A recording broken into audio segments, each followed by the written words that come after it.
আসসালামু আলাইকুম। সুপ্রিয় শিক্ষার্থী বন্ধুরা, তোমরা হয়তো ভালো আছো, আমি আপনার মতো ভালো আছি।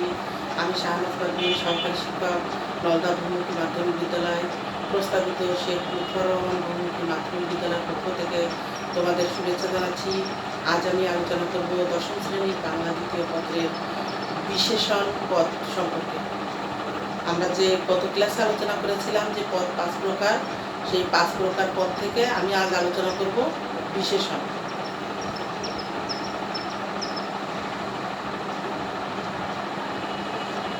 আমাদের আজকের আলোচনার বিষয় হলো বিশেষণ পদ।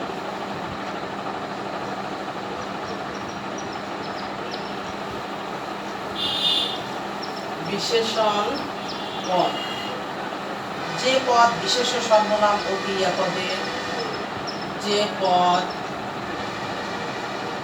বিশেষ্য সর্বনাম ও ক্রিয়াপদের দোষ, গুণ, অবস্থা, সংখ্যা, দোষ, গুণ, অবস্থা, সংখ্যা, পরিমাণ, দোষ, গুণ, অবস্থা, সংখ্যা, পরিমাণ ইত্যাদি প্রকাশ করে তাকে বিশেষণ পদ বলে। সুপ্রিয় শিক্ষার্থী বন্ধুরা, তোমরা একটু খেয়াল করো, বিশেষণ পদ কাকে বলে। বিশেষণ পদ হচ্ছে বিশেষ্য সর্বনাম ক্রিয়াপদের যদি দোষ, গুণ, অবস্থা, সংখ্যা, পরিমাণ ইত্যাদি প্রকাশ করে তাহলে তাকে বিশেষণ পদ বলে। অর্থাৎ যে পদ এইগুলো প্রকাশ করে তাকে বিশেষণ পদ বলে।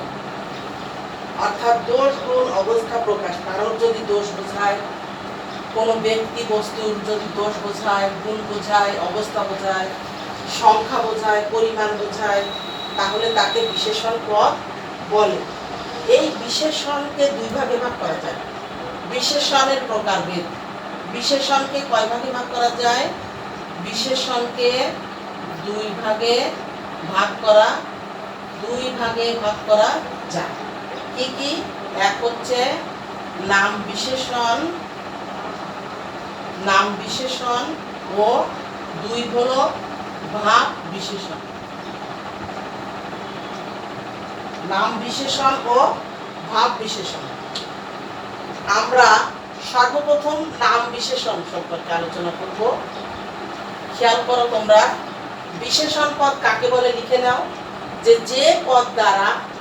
যে পদ বিশেষ্য সর্বনাম ও ক্রিয়াপদের দোষ, গুণ, অবস্থা, সংখ্যা, পরিমাণ ইত্যাদি প্রকাশ করে তাকে বিশেষণ পদ বলে। এই বিশেষণ পদকে কয় ভাগে ভাগ করা যায়? দুই ভাগে। বিশেষণকে দুই ভাগে ভাগ করা যায়, যেমন নাম বিশেষণ ও ভাব বিশেষণ। আমরা এখন এই নাম বিশেষণ সম্পর্কে জানব। এই নাম বিশেষণটা কি? নাম বিশেষণ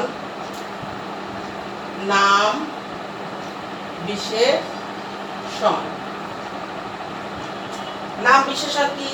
যে বিশেষণ পদ কোনো বিশেষ্য বা সর্বনাম পদকে বিশেষিত করে। যে বিশেষণ পদ কোনো বিশেষ্য বা সর্বনাম পদকে বিশেষিত করে তাকে নাম বিশেষণ বলে। এই নাম বিশেষণ আবার বিভিন্ন প্রকারের হয়ে থাকে। আমরা যে নাম বিশেষণ 10 প্রকার আছে, সেই 10 প্রকার নাম বিশেষণগুলো আমি তোমাদের পড়ে শোনাবো। এক হচ্ছে রূপবাচক বিশেষ্য, তারপর হচ্ছে গুণবাচক বিশেষ্য, তারপর হচ্ছে অবস্থাবাচক বিশেষ্য, তারপর হচ্ছে সংখ্যাবাচক বিশেষ্য, তারপর হচ্ছে ক্রমবাচক বিশেষ্য, তারপরে কি পরিমাণবাচক বিশেষ্য, তারপরে অংশবাচক বিশেষ্য, তারপরে কি উপাদানবাচক বিশেষ্য, তারপরে প্রশ্নবাচক বিশেষ্য, আর সর্বশেষে হচ্ছে নির্দিষ্টতা জ্ঞাপক বিশেষ্য। এখন বিশেষণ, রূপবাচক বিশেষণ, গুণবাচক বিশেষণ। এখন এই যে নাম বিশেষণগুলোর যে বিভিন্ন প্রকার 10 প্রকার রয়েছে, এই নাম বিশেষণগুলো থেকে আমরা 4-5টা বিশেষণ সম্পর্কে ধারণা পেলে আমরা মোটামুটি বুঝতে পারব। নাম বিশেষণ কয় প্রকার? নাম বিশেষণের প্রকার ভেদ। নাম বিশেষণের প্রকার ভেদ। এক হচ্ছে রূপবাচক বিশেষণ। রূপবাচক নাম বিশেষণ বিভিন্ন প্রকার, তো তার ভিতর প্রথম বিশেষণ কি আসে? নাম বিশেষণের রূপবাচক বিশেষণ। তার ভিতর কি আসে? রূপবাচকে নাম বিশেষণ যে বিভিন্ন প্রকার, তার ভিতর রূপবাচকে আসে কে? রূপবাচকে আসে হচ্ছে নীল আকাশ, তোমরা লিখে নাও, নীল আকাশ, সবুজ মাঠ, কালো মেঘ। নীল আকাশ, সবুজ মাঠ, কালো মেঘ। এবার আসো গুণবাচক। রূপের পরে কি? গুণবাচক। গুণবাচকে কে কে আসে? চৌকস, লোক, দক্ষ, কারিগর,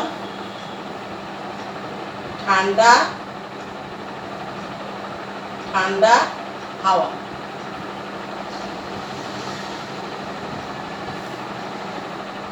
এরপরে কি আসে? অবস্থাবাচক।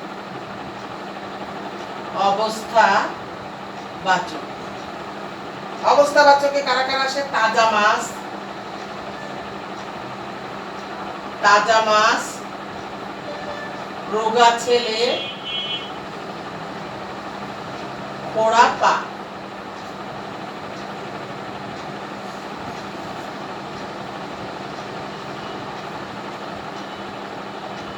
উপাদানবাচক।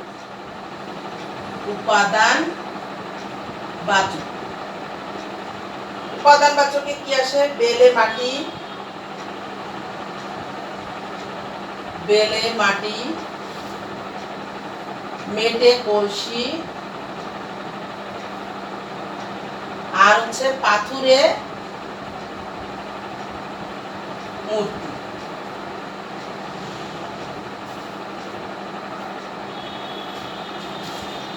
শিক্ষার্থী বন্ধুরা একটু খেয়াল করো, নাম বিশেষণ 10 প্রকার।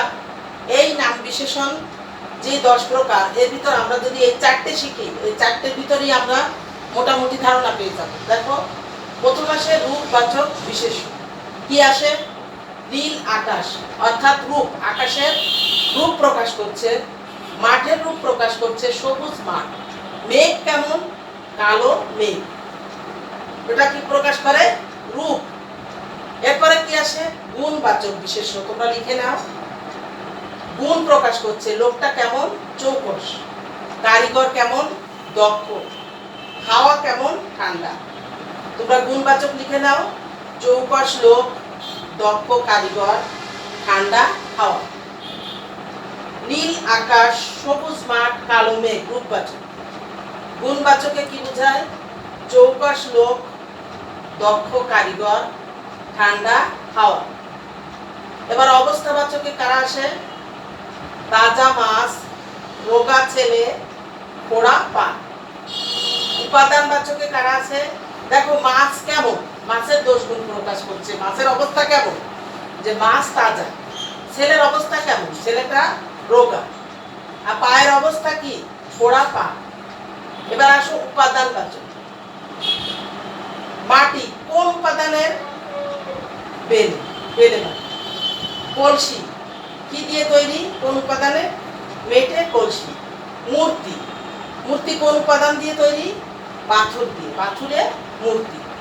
তাহলে আমরা এই নাম বিশেষণের যে প্রকারভেদ, এর ভিতর থেকে এই রূপবাচক, গুণবাচক, অবস্থাবাচক এবং উপাদানবাচক, এই 4টি যে নাম বিশেষণ, এই 4টি নাম বিশেষণ সম্পর্কে আমরা ধারণা যদি পাই, তাহলে আমরা মোটামুটি লিখতে পারবো, আমরা শিখতেও পারবো। এরপরে আমরা কোথায় যাব? ভাব বিশেষণ।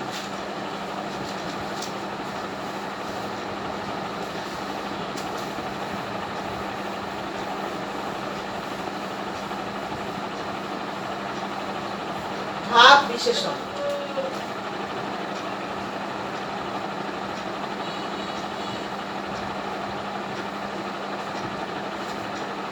ভাব বিশেষণ সম্পর্কে আমরা জানতে গেলে সর্বপ্রথম ভাব বিশেষণ কি সেটা জানবো। যে পদ বিশেষ্য ও সর্বনাম ভিন্ন, অর্থাৎ বিশেষ্য এবং সর্বনাম ছাড়া অন্য কোনো পদকে যদি বিশেষিত করে তাহলে তাকে কি বলে? ভাব বিশেষণ। অর্থাৎ বিশেষ্য এবং সর্বনাম থাকবে না। বিশেষ্য ও সর্বনাম ভিন্ন অন্য কোনো পদকে যদি বিশেষিত করে তাহলে সেটা কি হবে? ভাব বিশেষণ। ভাব বিশেষণ কত প্রকার? 4 প্রকার। ভাব বিশেষণ কত প্রকার তোমরা লিখে নাও, যে ভাব বিশেষণ 4 প্রকার।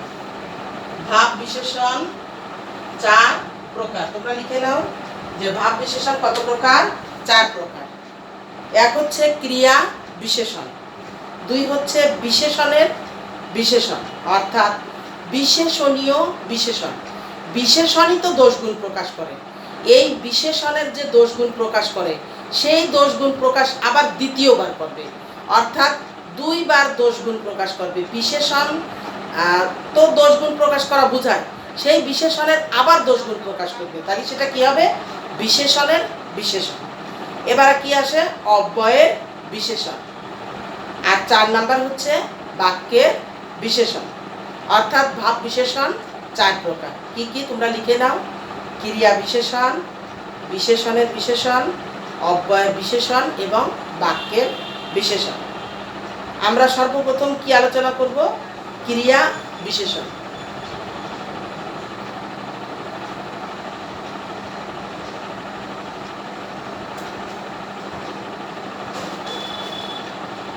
ক্রিয়া বিশেষণ। ক্রিয়া বিশেষণের আমরা উদাহরণ দিচ্ছি, যে ক্রিয়া বিশেষণ কি? ক্রিয়া বিশেষণ হচ্ছে ধীরে ধীরে ধীরে ধীরে বায়ু বয়। ধীরে ধীরে বায়ু বয়। আরেকটা কি? পরে একবার এসো। পরে একবার এসো। ধীরে ধীরে বায়ু বয়, পরে একবার এসো। অর্থাৎ ক্রিয়ার দোষগুণ প্রকাশ করছে। ক্রিয়া কোনটা এখানে? বায়ু বওয়া, কোনো কিছু বাতাস বয়ে যাচ্ছে, এটা হচ্ছে ক্রিয়া। এখন এই ক্রিয়ার দোষগুণ প্রকাশ করলে হবে ক্রিয়া বিশেষণ। তাহলে বায়ু কেমন ভাবে বয়ে যাচ্ছে? ধীরে ধীরে। একবার এসো, এই আশাটা হচ্ছে ক্রিয়া। এই আশাকে কখন বলা হচ্ছে? যে পরে। পরে একবার এসো। এরপরে কি? বিশেষণীয় বিশেষণ। বিশেষণীয় বিশেষণ, অর্থাৎ বিশেষণ মানেই তো দোষগুণ প্রকাশ করা। এই বিশেষণের আবার দোষগুণ প্রকাশ করবে, তাহলে কি হবে? বিশেষণীয় বিশেষণ। যেমন সামান্য একটু দুধ দাও। সামান্য একটু দুধ দাও। এখন আমি যদি এই সামান্যটা বুঝে ফেলি, তাহলে দুধ দাও কত? একটু। এই একটু দুধ দাও, এই একটুর আবার দোষগুণ প্রকাশ করছি কি? সামান্য। তাহলে এই দুটো বিশেষণ হয়েছে। যেমন একটু দুধ দাও, এই দুধ দাওকে কতটুক দাও? একটু। এই একটুর আবার দোষগুণ প্রকাশ করতেছি কি করে? যে সামান্য একটু দুধ দাও। তাহলে এই 2 বার বিশেষণকে প্রকাশ করা হচ্ছে বলে এই জন্য এখানে কি হয়েছে? বিশেষণের বিশেষণ হয়েছে। অর্থাৎ এক বিশেষণ আছে, সেই বিশেষণের আবার দোষগুণ প্রকাশ করা হচ্ছে। এবার দেখো, এ ব্যাপারে সে অতিশয় দুঃখিত। এ ব্যাপারে সে অতিশয় দুঃখিত। তাহলে সে দুঃখিত, এইটাই তো দোষগুণ প্রকাশ করা হচ্ছে, যে সে দুঃখিত। আবার এই দুঃখিত দোষগুণ আবার প্রকাশ করা হচ্ছে কি? যে অতিশয় দুঃখিত, অর্থাৎ অনেক দুঃখিত। এই যে দুঃখিত, এই দুঃখিত বিশেষণের দোষগুণ আবার প্রকাশ করা হচ্ছে, তাহলে 2 বার দোষগুণ বিশেষণের দোষগুণ আবার প্রকাশ করা হচ্ছে, তাহলে হবে বিশেষণীয় বিশেষণ। এবার দেখো, রকেট অতি দ্রুত চলে। রকেট অতি দ্রুত চলে। তাহলে রকেট দ্রুত চলে। এখন রকেটের দোষগুণ প্রকাশ করা হচ্ছে যে রকেট কেমন ভাবে চলে, দ্রুত চলে। আবার এই দ্রুত দোষগুণ প্রকাশ করা হচ্ছে যে কেমন দ্রুত চলে, অতি দ্রুত চলে। এই যে বিশেষণ, এই বিশেষণের আবার দোষগুণ প্রকাশ করে আরেক বিশেষণ করা হচ্ছে। এই জন্য এটা কি হলো, বিশেষণীয় বিশেষণ। অর্থাৎ আমরা এই যে দুইবার যে দোষগুণগুলো প্রকাশ করা হচ্ছে, এই বিশেষণের দোষগুণ প্রকাশ করা হচ্ছে, এই জন্য এটাকে কি বলা হচ্ছে, বিশেষণীয় বিশেষণ। এরপরে কি আসে, অব্যয়ের বিশেষণ। অব্যয়ের বিশেষণে কি আসে আমাদের বইতে, অব্যয়ের বিশেষণ একটাই আছে যে ধিক তারে শতধিক নির্লজ্জ যে জন। নির্লজ্জ ব্যক্তিকে ধিক দিক, শতবার ধিক দিক। তাহলে আমরা অব্যয়ের বিশেষণে কি শিখলাম, যে ধিক তারে শতধিক নির্লজ্জ যে জন।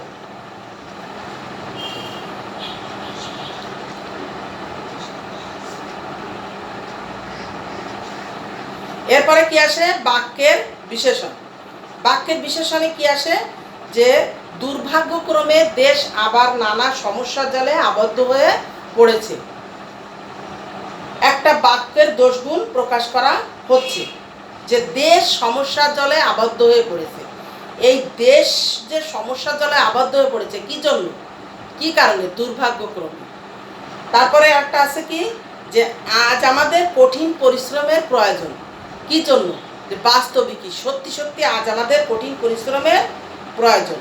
তাহলে সুপ্রিয় শিক্ষার্থী বন্ধুরা, আমরা আজ কি নিয়ে আলোচনা করলাম, বিশেষণ পদ নিয়ে আলোচনা করলাম। আমরা পরবর্তী ক্লাসে অন্য একটা পদ নিয়ে আলোচনা করব। তোমরা সবাই ভালো থাকো, সুস্থ থাকো, আল্লাহ হাফেজ।